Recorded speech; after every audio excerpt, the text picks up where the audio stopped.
नमस्कार दोस्तों, स्वागत है आपका स्टडी फॉर सिविल सर्विसेज में। वीडियो को पूरा देखिए। कोई भी आपका फीडबैक है, कोई सजेशन है, तुरंत वीडियो में कमेंट करके जरूर बताइए। अच्छा लगे तो वीडियो लाइक जरूर कर लीजिए और ऐसे वीडियो लगातार फ्री में पाने के लिए चैनल को तुरंत सब्सक्राइब कर लीजिए और बेल आइकन को जरूर टैप कर लीजिए ताकि आगे भी सारे वीडियो आपको मिलते रहे। यूट्यूब में फॉलो करते हैं तो प्लीज ये वाला फ्री टेलीग्राम चैनल जरूर ज्वाइन कर लीजिएगा। सारे नोटिफिकेशन, सारे अपडेट यहीं पे आते हैं, ध्यान रखिएगा। स्टडी फॉर सिविल सर्विसेज का कोई भी पेड ग्रुप अगर आपको ज्वाइन करना है तो सिर्फ 856480530969606089786445 यही नंबर है हमारे, सिर्फ जहां पे कॉल या व्हाट्सएप कर सकते हैं।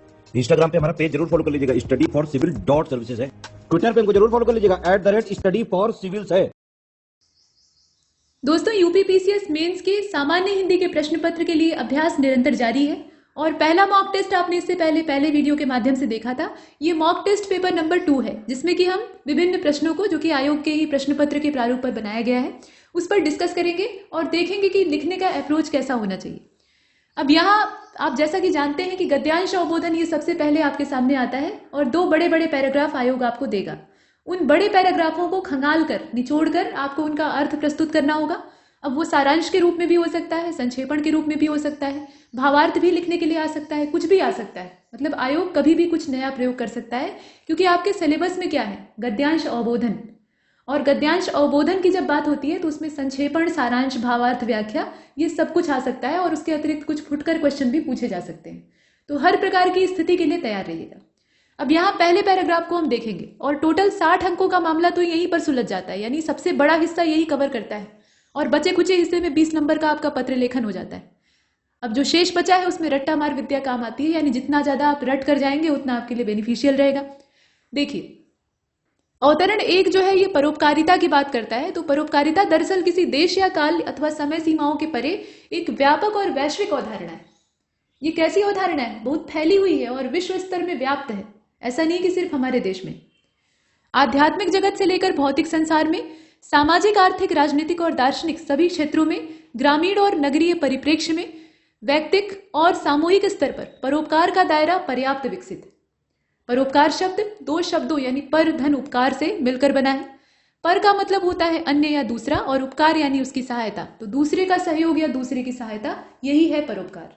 तो इसे ध्यान से सुनिएगा, क्योंकि आगे अभी हमें परोपकार का व्याख्या करना होगा कि मतलब परोपकारिता होती क्या है। इसके बाद आप देखें, परोपकार एक शाब्दिक, मतलब इसका अगर आप शाब्दिक अर्थ निकालें, वैसे हमने शाब्दिक अर्थ तो यहीं पर निकाल लिया है, लेकिन चूंकि गद्यांश उलझाना है तो इसलिए दिया हुआ है। परोपकार का शाब्दिक अर्थ होता है दूसरों की सहायता करना।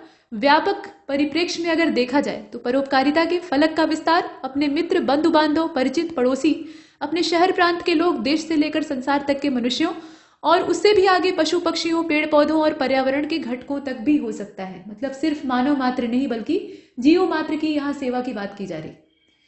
तो अब परोपकारिता पर अपने निजी विचार प्रस्तुत करिए। इसके लिए निर्धारित है 5 अंक, लेकिन 5 अंकों के लिए भी आपको थोड़ा सा यहाँ रियाज करना पड़ेगा, यानी फैलाकर लिखना पड़ेगा। तो परोपकार शब्द जो होता है, परोपकार शब्द की अगर बात करें तो ये परोपकारिता के एक व्यापक अर्थ को समेटे हुए, परोपकार से ही बना है परोपकारिता। तो परोपकारिता एक भाव है और परोपकार जो है एक गुण है, जो कि हर मनुष्य के अंदर, बल्कि हर जीव के अंदर होना चाहिए। परोपकारी मनुष्य जिस प्रकार से धर्म, समुदाय, जाति, सामाजिक दशा से परे होता है, वैसे ही उसकी परोपकार करने की जो भावना होती है वो हर बंधन से मुक्त होती है। कोई बंधन उसके ऊपर नहीं होता है कि वो मनुष्यों की ही सेवा करेगा या मनुष्यों की ही मदद करेगा। वो हर जीव मात्र की सहायता के लिए तत्पर रहता है। स्वेच्छा से दूसरे का हित साधना, निष्काम सहयोग देने का निर्लिप्त गुण ही परोपकारिता है।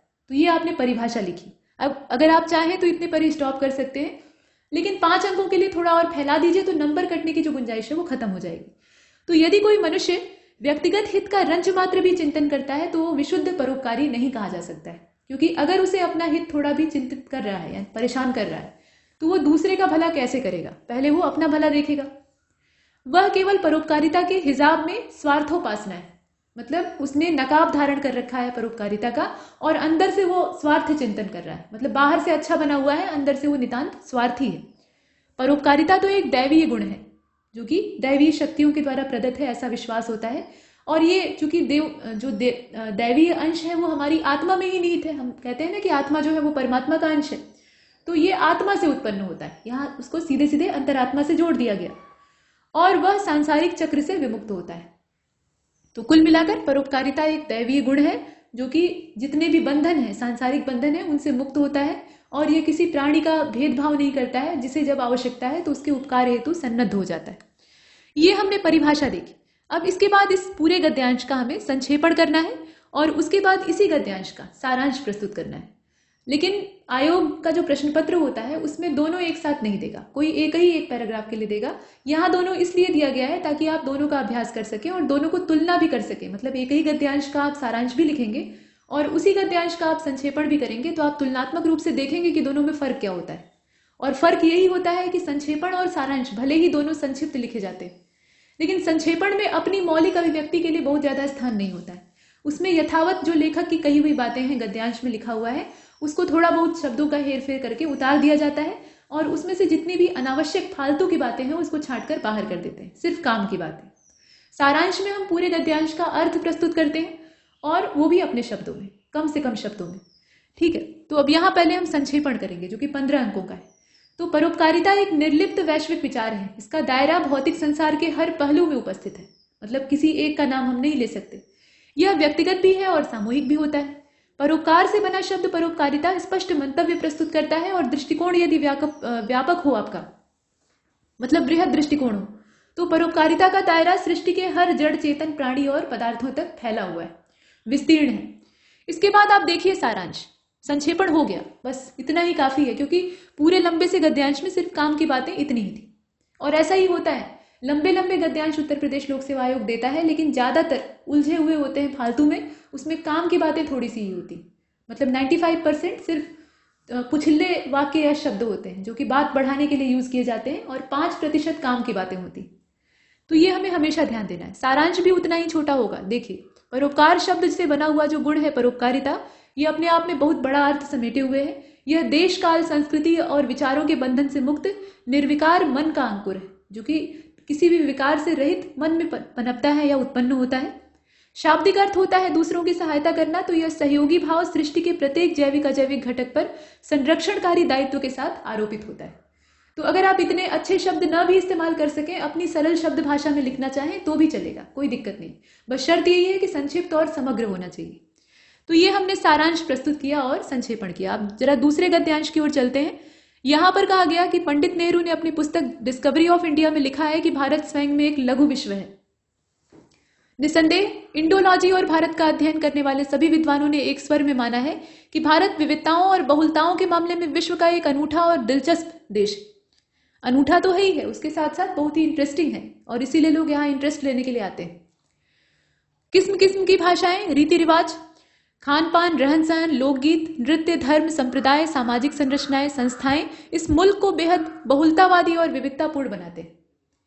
सामाजिक दृष्टि से भारत का द्वंद्व हमारे सामने विभिन्न द्वंद्वों, मसलन एकल परिवारों, संयुक्त परिवारों, जातिवादी और जातिविहीन समाज, इसके अलावा ग्रामीण नगरीय द्वंद्व जो है, विवाह संन्यास का द्वंद्व है, इन सब रूपों में दिखाई देता है। देखिए, विविधता जहां भी होती है, जहां भी बहुत बहुरंगे लोग रहते हैं, बहुरंगी सभ्यताएं होती हैं, वहां आपस में खींचतान तो होती ही है। तो भारत में भी आप देखते हैं कि भाषाई सांस्कृतिक मतभेद पनपते हैं, द्वंद्व खींचते हैं। वैचारिक द्वंद्व होता है, सांस्कृतिक द्वंद्व होता है, धर्मों का द्वंद्व होता है या सभ्यताओं का द्वंद्व होता है, क्षेत्रीय द्वंद्व भी शामिल है इसमें। तो ये जो द्वंद्व है, यानी आपस में ही गुत्थम गुत्थी है, ये यहाँ अलग अलग रूप में दर्शाई गई है। तो आइए अब देखते हैं कि इसमें पूछ क्या रहा है। पहले तो शीर्षक पूछा है, 5 अंकों का है। जरा बताइए कि इसमें शीर्षक क्या हो सकता है। तो वैसे तो अगर देखा जाए तो इसमें भारत की विविधता पर विचार हो रहा है, और अगर आप गद्यांश की शुरुआती पंक्तियों में ही फंसे रह जाएंगे तो आप सोचेंगे कि भारत की विविधता या भारत एक लघु विश्व, इस प्रकार का शीर्षक इसके लिए अच्छा रहेगा। लेकिन जरा देखिए, लेखक अंत तक आते आते किस चीज पर फोकस हो रहा है। अंत में वो ये बता रहा है कि सामाजिक दृष्टि से जब हमारा देश इतना विविधतापूर्ण है तो इसमें द्वंद्व भी उतने ही ज्यादा है। मतलब मूल रूप से इसका फोकस किस पर है, भारत के उधेड़बुन यानी उसके द्वंद्व पर। ठीक, तो यहाँ शीर्षक क्या होना चाहिए, भारत के द्वंद्व। ये सबसे बढ़िया शीर्षक है और इसी के हिसाब से या इसी तरह का कोई भी आप चुन सकते हैं। अब यहाँ हमें व्याख्या करनी है। तो रेखांकित पंक्ति इसमें एकमात्र है, और वो रेखांकित पंक्ति कौन सी है, भारत स्वयं में एक लघु विश्व है। ठीक है, और भारत स्वयं में एक लघु विश्व है, ये एक छोटा सा सेंटेंस है जो कि जवाहरलाल नेहरू की जो डिस्कवरी ऑफ इंडिया है, भारत की खोज, उस पुस्तक से लिया गया है। लेकिन इसका अपने आप में बहुत गहरा अर्थ है। और चूंकि आप यहाँ देख रहे हैं कि एक ही रेखांकित पंक्ति है और उसकी 20 अंकों की व्याख्या करनी है, मतलब व्याख्या डिटेल होगी। अब कुछ लोगों को ये संदेह होता है कि परीक्षा की कॉपी में जगह ही नहीं रहेगी, इतनी जगह रहती है कि आप फैला कर लिख सकें। ये सिर्फ एक बहाना है कि आप जगह का अभाव वहां तर्क दे रहे हैं। प्रश्न जैसा रहता है, प्रश्न की जैसी आवश्यकता रहती है, उसके हिसाब से वहां स्पेस दिया जाता है। तो चलिए देखते हैं इसकी क्या व्याख्या हो सकती है। भारत विविधताओं की धरती है, यही कहा गया है ना कि भारत स्वयं में एक लघु विश्व है, तो हम पहले कहेंगे कि भारत जो है वो विविधताओं की धरती है। चतुष्कोणीय आकृति में गोंडवाना भूमि के मस्तक पर अंकित तिलक के समान हमारा राष्ट्र केवल भारतवासियों का ही प्रिय नहीं है, बल्कि संसार की हर महाशक्ति के लिए लुभावना फलक रहा है। हम भारतवासियों की तो आत्मा ही इसमें बसती है, लेकिन बाहरी शक्तियां जो है उनकी भी लार छूती रहती है। वो लालच में पड़े रहते हैं कि कैसे भी इसे मुट्ठी में करें। और हम किसी परिचय के दास नहीं, बल्कि अपना परिचय स्वयं है। हमारे पुराण हमारी चौहद्दी नापने में समर्थ हैं। चौहद्दी मतलब 4 दीवारी या जो पूरी माप रेखा है, परिमाप। किसी भौगोलिक मानचित्र की हमें आवश्यकता नहीं है। स्वयं देखिए, उत्तरम यत् समुद्रश्च हिमाद्रश्चैव दक्षिणम तद नामना भारतवर्ष भारती यत्र संतति। अर्थात ऐसा सटीक परिचय, मतलब ये विष्णु पुराण का श्लोक खंड है जिसमें ये बताया गया है कि जो समुद्र के उत्तर में है और हिमालय के दक्षिण में है, और बीच का जो भूभाग है, मतलब समुद्र के उत्तर में, हिमालय पर्वत के दक्षिण में, बीच में जो भूखंड आता है वो भारतवर्ष कहलाता है। और यहाँ रहने वाले भरत की संतान है और भारतीय कहलाते हैं, मतलब भारतीय कहलाते हैं। तो इस प्रकार से भारत का परिचय दिया गया। ये उस समय का है जब जीपीएस नहीं होता था, गूगल मैप नहीं होता था, मानचित्र बनाने की प्रणालियां ही नहीं थी। तब हमारे पुराणों ने भारत की चौहद्दी को नाप रखा था। मतलब इतने प्राचीन हम हैं और उतने ही सक्षम भी हैं। तो ऐसा सटीक परिचय जब भी वह भी हमारे पौराणिक काल में, जब कोई भी ऐसा यंत्र उपलब्ध नहीं था, केवल और केवल भारत भूमि के लिए ही संभव है। जो आज का हम डार्विनवाद देखते हैं ना कि मनुष्य का क्रमिक विकास होता है, मतलब बंदरों से हम डेवलप हुए हैं, चार्ल्स डार्विन ने ही तो कहा था। और बाद में अलग अलग जो जंतु विज्ञानी हैं और तरह तरह के जीव वैज्ञानिक हैं, उन्होंने इस बात को प्रमाणित किया समय के साथ साथ। तो ये डार्विनवाद और लैमार्कवाद तो अब आए हैं, मतलब ये नए जमाने की पहल है। जो हमारे पुराण थे उसमें दशावतारों का उल्लेख है। दशावतारों को जरा आप ध्यान से देखेंगे तो आप पाएंगे कि वहां किस प्रकार से मनुष्य का क्रमिक विकास हुआ है। श्रीहरि विष्णु के वो अवतार हैं, लेकिन वहां पर यह दर्शाने का प्रयास किया गया है कि मनुष्य अवतार में या जो धरती पर अवतार लेने की प्रक्रिया है उसमें किस प्रकार से डेवलपमेंट हुआ। सबसे पहले मत्स्य अवतार यानी जल में जीवन, उसके बाद कूर्म अवतार यानी जो कछुए का जीवन था, जो कि एक उभयचर प्राणी के तौर पर सामने आता है। पानी से निकलकर कुछ हद तक वो जमीन पर भी रह सकता है।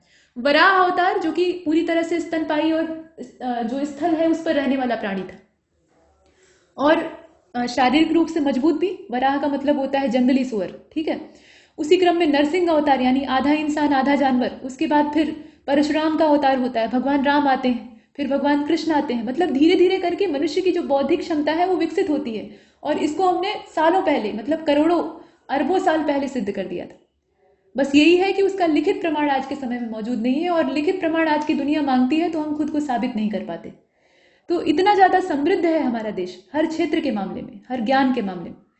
तो उस चीज को आप यहाँ उल्लिखित कर सकते हैं, चूंकि आपको विस्तार करना है, व्याख्या में फैलाया जा सकता है, तमाम एग्जाम्पल लिए जा सकते हैं, ठीक है। और मनुष्य इस समय अपने विकास की चरम अवस्था में, अब इससे ज्यादा बुद्धि का डेवलपमेंट संभवतः नहीं हो सकता, क्योंकि अब न्यूरॉन्स की मात्रा बढ़नी बंद हो गई, ठीक। तो अब हम सर्वोत्तम विकास की अवस्था में है। तो ये जो सर्वोच्च विकास है ये क्रमिक तौर पे ही आया है, और इस क्रमिकता का परिणाम जो प्रमाण है वो हमारे पुराणों से मिलता है।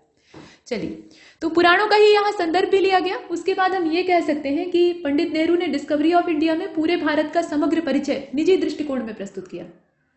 अपनी विदेश यात्रा, अंग्रेजी शिक्षा और मोतीलाल नेहरू के राजसी ठाट बाट के बावजूद नेहरू जी मिट्टी से जुड़कर आगे बढ़ना मंजूर की। मतलब उन्हें अपनी मिट्टी से गहरा लगाव था। वे लिखते हैं कि मेरी मृत्यु के बाद प्रयागराज यानी संगम स्थल और पंडित जी की जन्मस्थली भी थी, तो वहां पर मेरा अंत्येष्टि संस्कार हो या अंतिम कर्म हो, और जो राख शेष बचती है उसे भारत की नदियों, मिट्टी और उसके हर अंग में मिला दिया जाए, ताकि वो अपनी मातृभूमि से गले मिल सके। यह वक्तव्य उनके राष्ट्र प्रेम का द्योतक है। नहीं तो आप वो चाहते तो इस बात को न लिखते, क्या फर्क पड़ता है, लेकिन उन्होंने लिखा। भारत को देखने का दृष्टिकोण एक देशभक्त और दार्शनिक दोनों का था उनका। मतलब वो एक देशभक्त की निगाह से देखते थे और दार्शनिक की निगाह से देखते थे। इसलिए उन्होंने भारत को एक लघु विश्व का संबोधन दिया। मतलब अपने आप में एक छोटी सी दुनिया जो कि स्वयं में संपूर्ण है, और ये शब्द पूरे भूमंडल को सिकोड़कर भारत में समाहित करता है। पृथ्वी पर पाई जाने वाली अनेक जलवायविक दशाएं, भोजन, कला, दर्शन, धर्म, संस्कृतियां समय के साथ साथ भारत से जुड़ती गई। जो पहले नहीं जुड़ी थी वो बाद में सिर झुकाकर आई जोड़ने के लिए कि हमें भी जोड़ो। जो पूरी दुनिया घूमकर दर्शनीय हो सकता था, अकेले सब कुछ भारत भूमि में परिलक्षित हो जाए, ऐसी अनोखी है हमारी धरती। मतलब आप पूरी दुनिया घुमाइए और अलग अलग जलवायुओं और लोगों को दिखाइए और अपने भारत में दर्शन कर लीजिए, आपको ज्यादा संतुष्टि का एहसास होगा भारत दर्शन करके। इसीलिए जब आप सिविल सेवा परीक्षा पास करते हैं और उसके बाद ट्रेनिंग के लिए लवासना जाते हैं तो वहाँ एक प्रक्रिया होती है, आपको वर्ल्ड जो नेशनल टूर है उसके लिए ले जाया जाता है, मतलब जिसे आप भारत दर्शन कहते हैं। ठीक है, मतलब कश्मीर से लेकर कन्याकुमारी, पूर्व से लेकर पूरा पश्चिम घुमाया जाता है महत्वपूर्ण स्थानों पर, ताकि आप अपने देश को जानिए। ठीक है, तो वो चीज यहाँ दिखाई देती है। अब इसमें आप और भी लिख सकते हैं, जैसे कि भारत को सांस्कृतिक विविधता का उपहार बाहरी अतिक्रमणों से भी मिला हुआ है, बाहर से जो हमले हुए, बाहर से जो आक्रांत किया गया हमें, उससे भी हमें बहुत कुछ मिला है। जिन्होंने भारत से केवल लेने या छीनने की अभिलाषा रखी, मतलब वो देने तो नहीं आए थे, उनकी मंशा कतई देने वाली नहीं थी, जितना वो चूस सकते थे उतना उन्होंने चूसा। और भारतवासियों ने बदले में क्या दिया? सिर्फ प्रेम और सौहार्द। हमने प्रेम करना सीखा है, हमने गला काटना नहीं सीखा। ठीक, लेकिन भारतीय संस्कृति का चुंबकीय आकर्षण उन सभी से बेहतर नवोन्मेषी चीजों को खींचता गया। हमने बड़े प्यार से उनके साथ बर्ताव किया और उनसे चीजों को सीखा, खींचा अपनी ओर। अब देखिए कि समय के थपेड़े के साथ हम किसी समय के थपेड़ों की अगर हम बात करें, यानी समय का जो उतार चढ़ाव फेरबदल होता है, तो वो हमसे ज्यादा किसी ने नहीं झेला है। लेकिन हर प्रहार से अपनी धार पैनी करने वाला हमारा राष्ट्र और इसकी संस्कृति आज भी मूर्तिमान है। यानी हम भी अब भी आज का जो समय है उसमें दृढ़ता के साथ खड़े। हमने विविधताओं का संचय किया है और वह भी निज अस्मिता को संरक्षित रखते हुए। तो इस प्रकार से आप बहुत कुछ लिख सकते हैं। लिखने के आयाम यहाँ पर खुले हुए हैं, अब आपको सिर्फ अपने घोड़े दौड़ाने। इसके बाद जो अंतिम इसमें प्रश्न है उसे आप देख रहे हैं कि विवाह और संन्यास के बीच में किस तरह का द्वंद्व है। द्वंद्वों की बात की गई है ना, इसमें अंतिम जो पैराग्राफ है उसको ध्यान से देखिए, यहीं से तो हमने शीर्षक चुना है। तो इसमें एक शब्द युग्म इस्तेमाल किया गया, विवाह और संन्यास के बीच का द्वंद्व। अब यहाँ आपको ये नहीं करना है कि आप विवाह क्या होता है और संन्यास क्या होता है, ये दोनों मनुष्य के जीवन के जो 4 आश्रम है उसमें से 2 हैं, तो इनका डिफिनीशन आपको यहाँ डिफाइन नहीं करना है। आपको ये बताना है कि इनके बीच में द्वंद्व कब पैदा होता है, मतलब दोनों आपस में टकराते कब है। तो टकराव होता है गौतम बुद्ध वाली कंडीशन में, जब पकड़कर विवाह कर दिया जाता है और आपका दिमाग जो है वो सन्यासी बना रहता है। या उसकी उलट स्थिति भी हो सकती है कि आपको जबरदस्ती सन्यास धारण करने के लिए विवश किया गया, या उस समय जोश में आकर आप सन्यासी बन गए, लेकिन आपके मन में गृहस्थ बनने का भाव जो है वो हिलोरे मार रहा है, मतलब आप सांसारिक सुख भोगना चाहते हैं। तो ऐसी परिस्थितियां जब पैदा होती हैं तो विवाह और सन्यास के बीच में द्वंद्व पैदा होता है। मतलब ये तभी होता है जब आप अपनी स्वतः बुद्धि या जो स्व विवेक है उसके आधार पर फैसला नहीं लेते हैं, बल्कि या तो किसी के प्रभाव में आकर लेते हैं या फिर दबाव में आकर। तो ये चीज आप लिख सकते हैं। इसके बाद अब तीसरे क्वेश्चन की ओर बढ़ते हैं। स्वयं को मुख्य सचिव उत्तर प्रदेश सचिवालय श्री अनंत गोस्वामी मानते हुए समस्त जिलाधिकारियों को संबोधित करता हुआ एक परिपत्र लिखिए, जिसमें कि आगामी विधानसभा चुनाव 2022 की समेकित तैयारियों का ब्यौरा अविलंब मांगा गया हो। तो विधानसभा चुनाव बीत चुके हैं और संभवतः जब आप ये मॉक टेस्ट देख रहे हो तो काउंटिंग भी हो गई और रिजल्ट भी आ गया हो, लेकिन फिलहाल चूंकि ये चुनाव अभी तत्कालिक मामला है तो इस पर आधारित करके ये लेटर दिया गया है। इसमें आपको एक परिपत्र लिखना है, ठीक है, और परिपत्र में जितने भी जिलाधिकारी हैं मतलब प्रदेश के, उन्हें संबोधित करना है और उनसे जो विधानसभा चुनाव 2022 की तैयारियां हैं उनका लेखा जोखा मांगना है। तो ये 10 अंकों का है, जैसा कि प्रायः सभी पत्र होते हैं। आइए देखते हैं कि ये पत्र दिखेगा कैसा। और दूसरे वाले पत्र में हमें ये बताना है, यहाँ आप दूसरे प्रश्न को भी देख लीजिए, सरकारी पत्र लिखते समय बरती जाने वाली आवश्यक सावधानियों का उल्लेख सविस्तार करिए। यहाँ सिर्फ और सिर्फ आपको प्रिकॉशंस बताने हैं और कुछ नहीं। चलिए दोनों को देख लेते हैं। पत्र का ढांचा कुछ इस प्रकार से हो सकता है। यहाँ पर आप पत्र संख्या डालेंगे और पत्र संख्या बीच में ना होकर अगर दाहिनी ओर किनारे पर हो सबसे ऊपर तो अच्छा माना जाता है। पत्रांक आप वैसे लिख सकते हैं, और नहीं तो बीच में सबसे ऊपर भी लिख सकते हैं, लेकिन बाईं ओर लिखने से बचना चाहिए। अब यहाँ देखिए, पहले तो प्रेषक का संबोधन दिया हुआ है, प्रेषक श्री अनंत गोस्वामी, यही आप खुद को मानकर पत्र लिख रहे हैं। मुख्य सचिव उत्तर प्रदेश शासन, मान लीजिए कि यहाँ पर ऐसे कह दे कि खुद को मुख्य सचिव मानकर पत्र लिखिए जिसमें कि जिलाधिकारियों को संबोधित किया गया हो। तो ऐसी कंडीशन में आप अपना नाम वहां नहीं लिखेंगे कि व्यक्ति का नाम, मतलब अपना खुद का नाम लिखा, नीचे मुख्य सचिव उत्तर प्रदेश शासन, ऐसा काम नहीं करना है। फिर वहां पर क ख ग या अ ब स इस प्रकार के जो शब्द हैं उनसे काम चला लेना है। अपना नाम लिखना है, थोड़ा सा घातक सिद्ध हो सकता है। तो चलिए, श्री अनंत गोस्वामी मुख्य सचिव उत्तर प्रदेश शासन, किसको भेजा जा रहा है? तो ये परिपत्र है, सामूहिक रूप से संबोधित कर रहा है समस्त सचिव उत्तर प्रदेश शासन और समस्त जिलाधीश उत्तर प्रदेश शासन, दोनों चीज। ऐसा नहीं है कि यहाँ पर जिलाधिकारियों से ब्यौरा मांगा गया है तो सचिव स्तर के अधिकारियों को जानकारी ही नहीं होगी, क्योंकि हैं तो वो भी ब्यूरोक्रेट्स और जो पूरी व्यवस्था बनती है और क्रियान्वित होती है उसमें उनका भी रोल होता है। तो यहाँ सचिवों को भी संबोधित किया जाएगा। ठीक, अब निर्वाचन विभाग का ये पूरा मामला है। अनुभाग क है, स्थान था लखनऊ और दिनांक था 30 दिसंबर 2021। इस प्रकार से डेट और जो स्थान है वो यहाँ पड़ता है। अब ये सब लिखने के बाद यहाँ आप विषय लिखेंगे, जो कि विषय यहाँ नहीं लिखा हुआ है। कायदे से लिखना चाहिए क्योंकि ये ऑफिशियल लेटर का ही प्रारूप है। ठीक है, और विषय में आप क्या लिखेंगे? वही विधानसभा चुनाव 2022 की तैयारियों के संदर्भ में मांगी गई सूचना, ऐसे आप विषय डालकर यहाँ पर लिख लेंगे। और उसके बाद तब महोदय का जो संबोधन है उसको लिखेंगे और पत्र की जो मुख्य विषय वस्तु है उसको आकार देंगे। तो यहाँ एक ही पैराग्राफ में लिख दिया गया है। अगर आप चाहें तो इसके 2 पैराग्राफ बना सकते हैं। पहले पैराग्राफ में नंबरिंग मत करिएगा और दूसरे पैराग्राफ में दूसरा नंबर डाल दीजिएगा। तीसरा अगर बनाए तो तीसरा नंबर डाल दीजिएगा। ऐसे देखने में व्यवस्थित लगेगा। फिलहाल ये बहुत बड़ा था नहीं, तो एक पैराग्राफ में इसको एडजस्ट कर दिया गया है। यहाँ आप देखें कि मुझे आपका ध्यान आकर्षण कराते हुए शासनादेश के अनुसार निर्वाचन संबंधी भावी तैयारियों के पर्यवेक्षण आयोजित कराने का आदेश हुआ है। ध्यान दीजिए, यहाँ ये नहीं कहा जा रहा है कि मैं आपको आदेश देता हूं या मुझे यह कहना है। मुझे ऊपर से ऑर्डर मिले हैं कि आपसे जो ब्यौरा है वो मांगा जाए, मतलब चुनाव की तैयारियों का ब्यौरा मांगा जाए।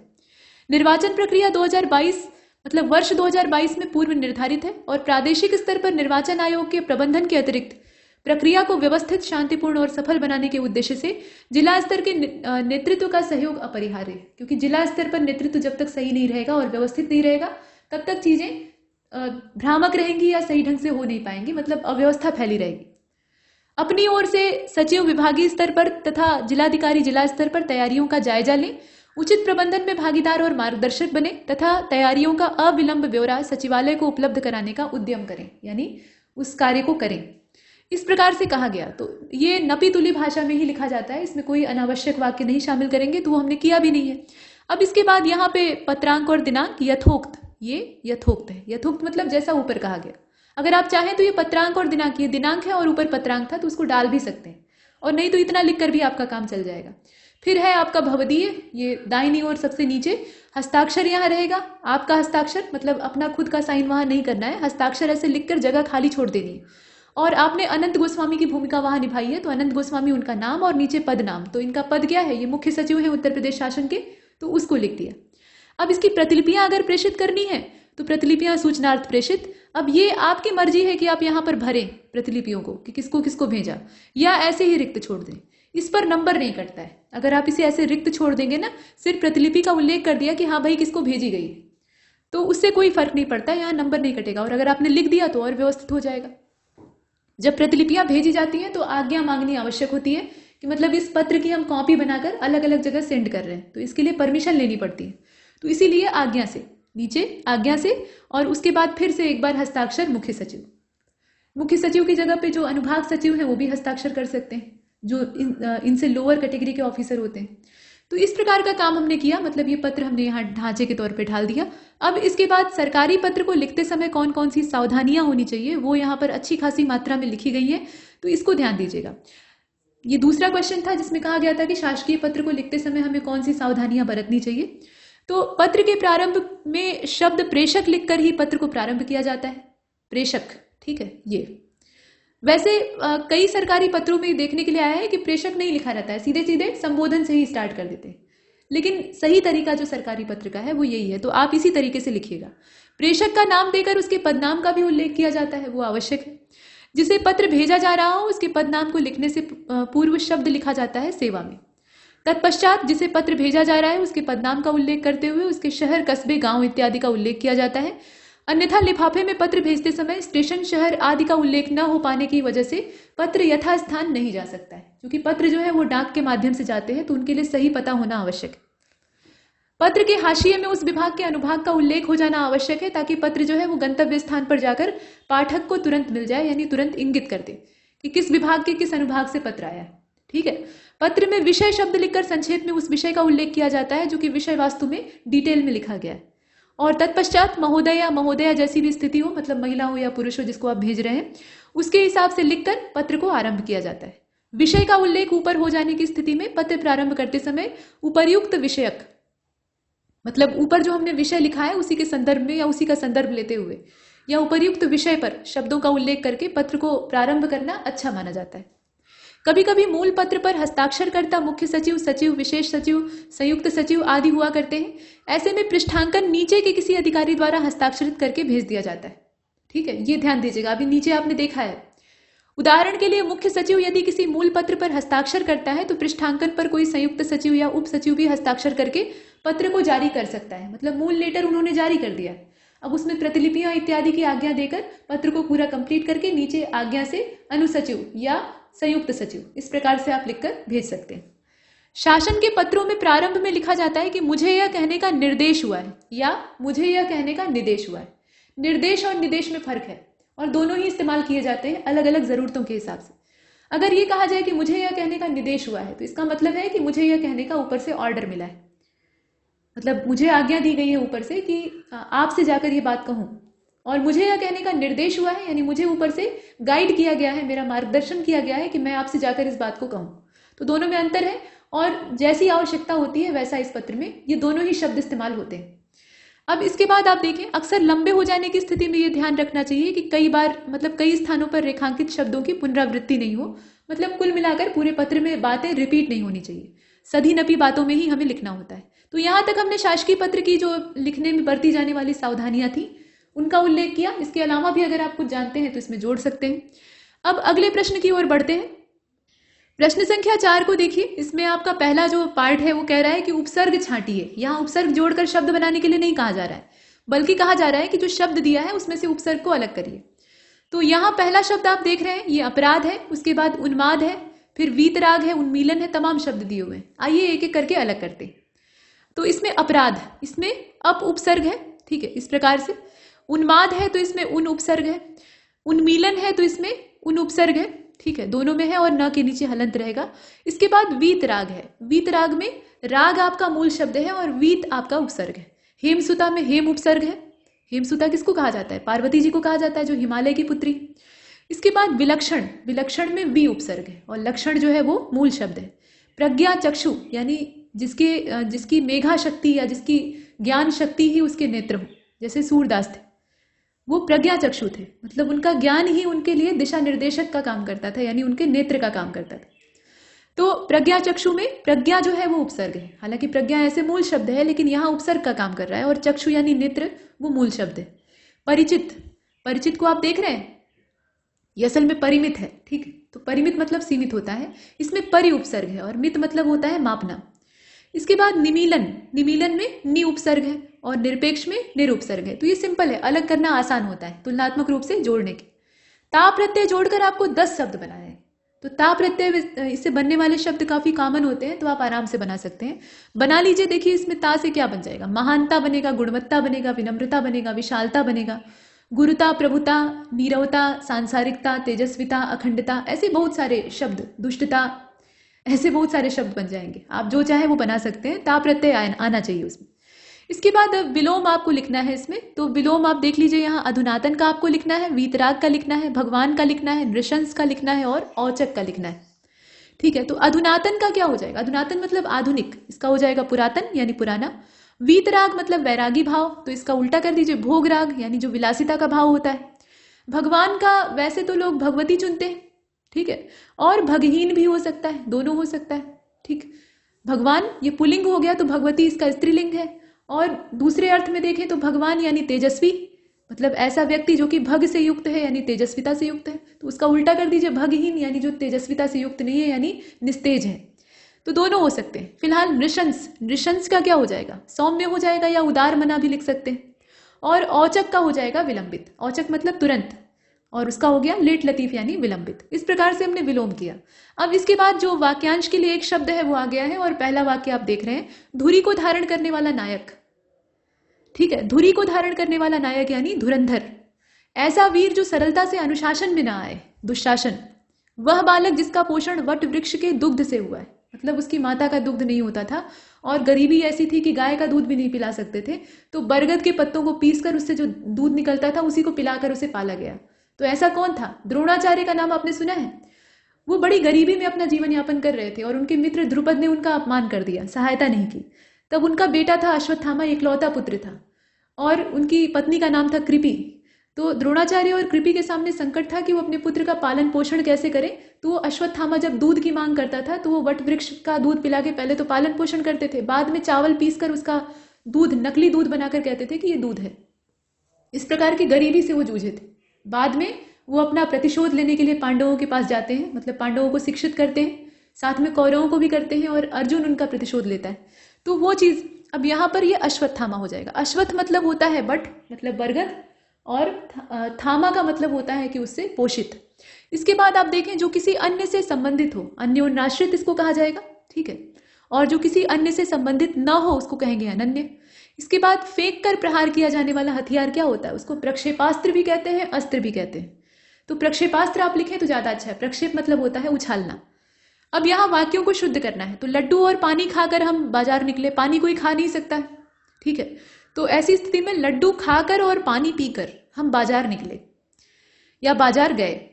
मोहन ने महेश तुम्ही से इस काम के लिए कहा था, तो मोहन ने तुम्ही से इस काम के लिए कहा था, क्योंकि यहाँ बात महेश से ही की जा रही है तो इसमें उसका नाम लेने की क्या जरूरत है, ठीक है। दिन भर कूलर में बैठे रहने से ठंडक नहीं मिलेगी, तो कूलर में कौन बैठता है, कूलर के सामने लोग बैठते हैं।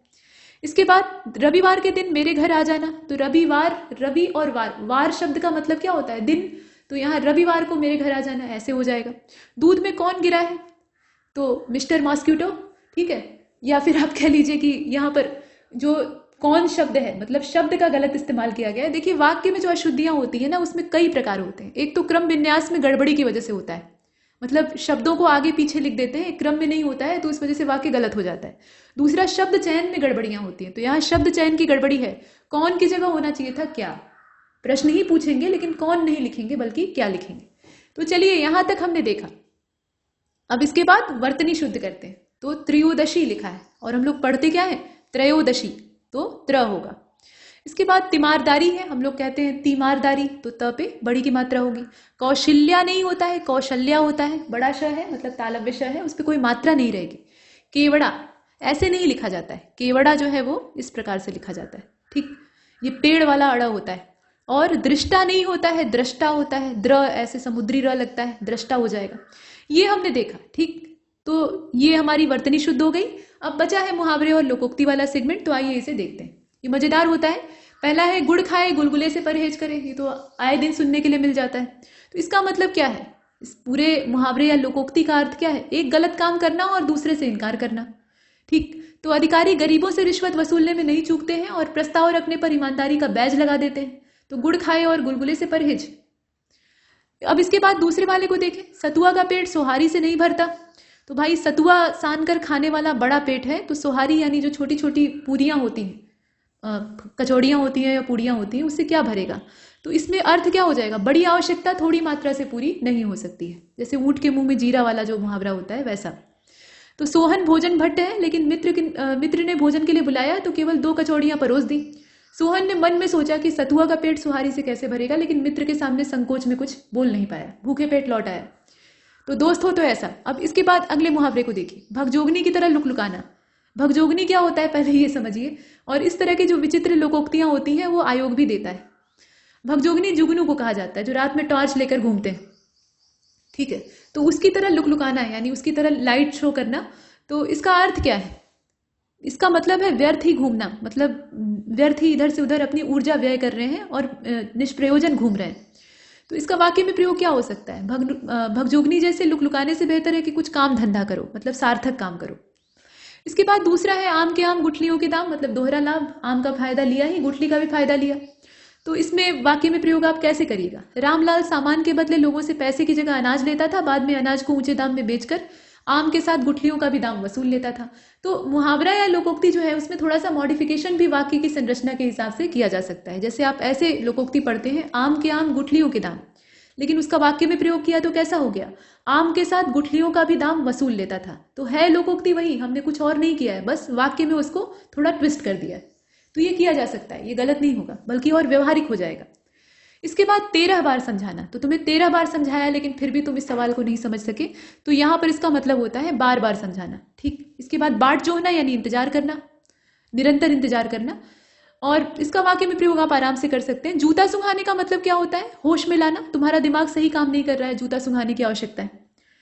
फिर देखिए इसमें अगला वाला हाथी निकले बाजार, कुत्ते भौंके हजार, यानी लोगों के ताने मारने की जो परवाह है, मतलब यहाँ बेपरवाह से तात्पर्य है, सीधा सीधा आप लिख सकते हैं, या निर्भयता पूर्वक। हाथी को कोई फिक्र नहीं होती, वो बिना डर का चलता जाता है, तो निर्भयता पूर्वक या बेपरवाह। तो लोगों को ताने मारने दो, तुम केवल मन लगाकर तैयारी करो। कहा गया है कि हाथी निकले बाजार, कुत्ते भौंके हजार। और इसके बाद अगले वाले को देखिए, सब धान 22 पसेरी, यानी सबको एक नजरिए से देखना, सबको एक दृष्टिकोण से आंकना, ये कहने का मतलब है। तो मेहता साहब को परीक्षक किसने बनाया? उनके लिए तो सब धान 22 पसेरी ही रहता है, मतलब वो मूल्यांकन क्या करेंगे। और देखिए, कंचन वर्षा होना, यानी सोने की वर्षा है, अर्थात लाभ ही लाभ, या ये कह सकते हैं कि भरपूर मात्रा में लाभ होना। तो रिलायंस ग्रुप के समय इस समय कंचन वर्षा हो रही है, और ये सत्य है।